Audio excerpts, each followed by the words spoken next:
Ketua KPU ini menyalahgunakan jabatannya, menggunakan fasilitas-fasilitas kedinasan untuk hasrat pribadinya terhadap seorang anggota PPLN. Tadi hadir juga anggota PPLN-nya dan di situ cukup dramatis, dan kita apresiasi juga kepada DKPP yang telah memeriksa ini, ya, memeriksa secara detail, juga ternyata belum selesai pada sore hari ini. Tadi kita mengajukan, untuk membuat argumentasi kita mengajukan 2 ahli. Yang pertama dari Komnas HAM dan dari Komnas Perempuan. Yang kedua-duanya mengkonfirmasi argumentasi kita. Setelah terjadi persidangan lama, memang teradu, ya, Ketua KPU membantah, namun bukti-buktinya kita mengajukan bukti sangat banyak, ya, mungkin hampir 20 dan akan terus bertambah. Maka dari itu sidang tidak selesai hari ini. Biasanya kan sidang kadang-kadang selesai sehari. Tidak selesai hari ini karena banyak sekali dugaan-dugaan yang harus digali.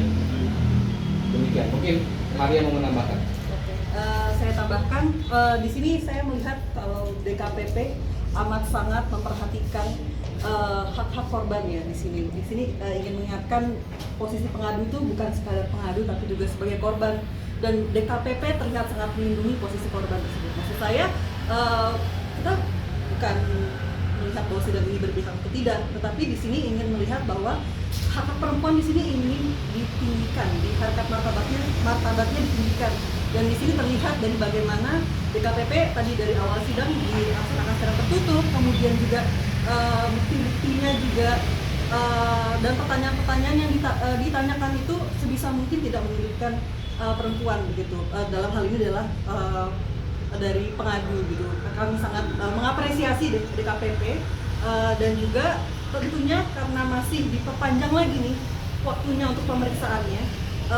Kami melihat di sini ada kemungkinan bahwa ini tuh, jadi kita awal mulanya ini adalah memang terkait dengan perlindungan dirinya dari pengadu begitu, ya. Ini maksudnya awalnya ini memang kasus yang murni terkait dengan pengadu dan teradu, maksudnya adalah terkait dengan hal-hal yang dilakukan, ya, begitu, ya, yang merugikan pengadu. Namun ternyata di sini bisa menyangkut ditemukan indikasi-indikasi bahwa penyalahgunaan jabatan dan fasilitas ini terstruktur, lebih dalam daripada apa yang kita adukan. Makanya perlu penjelasan lebih lanjut, dan untuk sidang selanjutnya seluruh jajaran KPU akan dipanggil, termasuk sekjen. Bang, tadi menambahkan bukti lagi artinya? Iya, tadi ada beberapa, karena kan dinamis, ya, ada pertanyaan-pertanyaan. Kita menambahkan sekitar 4 atau 5 alat bukti, ya, yang cukup krusial dan menjadi topik dari pertanyaan, yang mendominasi topik pertanyaan. Berupa apa sih, Bang, buktinya kan yang belum dilampirkan kemarin kemudian dilampirkan hari ini itu berupa apa? Kebanyakan ini agak sensitif, ya, cuman percakapan-percakapan yang isinya agak sensitif, dan itu mendominasi topik itu, ya. Dan bagaimana defense dari ketua KPU itu yang kemudian menimbulkan banyak pertanyaan lanjutan dari DKPP karena defense-nya, maka itu semua jajaran KPU dipanggil. Pak, kedatangan korban dengan dugaan pelaku gitu, ya, itu bukannya menambah trauma? Luar biasa, makanya tadi kan ada pendampingan psikolog.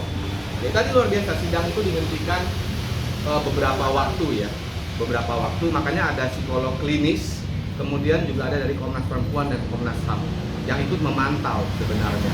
Mereka juga sempat memberikan advice, misalnya ketika korban itu tidak mampu mengontrol dirinya, jadi sidang dihentikan, makanya juga jadi agak lama. Sudah mengajukan ini loh, LPSK perlindungan? Belum, tapi pertanyaan belum. Ke LPSK belum, karena ini tahap awalnya. Kita mau lihat sebenarnya reaksinya bagaimana. Reaksinya positif dari DKPP. Mengapa alasannya untuk menghadirkan langsung, mengkonfrontir langsung pengadu dengan teradu, bisa melalui Zoom atau keterangan tersebut? Jadi alasan utamanya itu juga advice saya. Alasan utamanya adalah yang mau itu adalah korbannya. Kenapa? Karena dia merasa betul-betul violated dan dia ingin memperjuangkan nasibnya sendiri. Itu yang pertama. Yang kedua, yang seharusnya malu itu kan sebetulnya teradunya. bukan pengadunya, dan dia ingin mengkonfrontir langsung, dia ingin menjelaskan langsung tentang situasinya. Dan saya rasa justru itu sangat membantu dan sangat diapresiasi oleh DKPP. Jadi ada tanya jawab langsung, justru banyak tanya jawab langsung antara pengadu dan teradu, lalu juga dengan majelis DKPP. Mas, ini kan ada beberapa pihak terkait juga selain dari Komnas HAM dan Komnas Perempuan. Ya. Yang terkaitnya yaitu Komisioner KPU dan juga ada dari Radeta. Tadi di KPU nggak sih Pak, kenapa pihak terkait tersebut juga dipanggil dalam sidang ini? Diungkapkan, cuman saya nggak bisa lebih spesifik tentang itu ya, kenapa itu dipanggil. Intinya mereka memang terkait, ya, keywordnya terkait, dan itu ada hubungannya dengan penyalahgunaan fasilitas jabatan. Dan untuk komisioner KPU yang lain, Betty ya, kan tidak datang, makanya dipanggil semua nanti, termasuk sekjennya, karena ini terkait fasilitas. Untuk mereka berdua tadi datang secara online berarti? Siapa? Dedi dan Desta dan Desta nggak datang, nggak ada, diwakili. sama. Diwakili, saya nggak bisa sebut namanya, tapi diwakili. Ada perwakilannya. Bang, tadi menghadirkan dua ahli dari Komnas HAM dan Komnas Perempuan, ada informasinya mereka menyampaikan keterangan berkaitan dengan undang-undang TPKS atau tidak? Iya, pasti kerangkanya itu, karena kan tugas lembaganya itu kan sebagai pemantau framework undang-undang TPKS. Berkaitan dengan bagian apa ya? TPKS. Mohon maaf, saya nggak bisa lebih jauh lagi, lebih spesifik dari itu. Ini kan tadi kan membawa bukti baru ya, Iya. kemudian dari Prof sendiri membantah semuanya. Iya. Mungkin sudah ada tanggapan dari pihak korban atau Bapak sendiri sebagai Ya hak dia ya, defense ya, membantah. Cuman nanti kita lihat aja siapa yang lebih masuk akal di putusannya. Kalau kami sih optimis ya, optimis bahwa permohonan kami akan dikabulkan dan bukti kami jauh lebih kuat. Oke, sedikit tanggapan Mas Mera tadi Pak Hasim juga sempat menyebut soal bagaimana sidang yang tadi mungkin kuasa hukum ini membuka pokok-pokok yang terjadi. Saya tidak membuka pokok-pokok yang terjadi. Yang saya buka kan argumentasi saya, bukti-buktinya saya nggak pernah buka. Justru malah tadi sejujurnya saya kaget ketika saya pertama kali datang di sidang, udah ada wartawan banyak, jadi tertangkaplah klien saya yang selama ini kami rahasiakan. Itu sebenarnya. Tapi saya nggak, saya cuman argumentasinya apa, ada dugaan. Kenapa? Karena saya minta bantu juga kawal teman-teman media, ini prosesnya. Karena ingat, ini kan bukan pelanggaran yang pertama, tipologinya sama dengan putusan yang sebelumnya. Bang, maksudnya tadi yang saya tangkap dari Mas Hasim adalah ada beberapa media yang melakukan investigasi atas kasus ini, memperoleh alat bukti yang diyakini itu berasal dari kuasa hukum, dan kemudian Mas Hasim menganggapnya itu tidak tepat karena sidang digelar tertutup, sidang belum dimulai, dan itu bisa punya konsekuensi hukum. Enggak lah, tadi saya juga bicara, ada perdebatan soal itu, tapi intinya nggak pernah ya.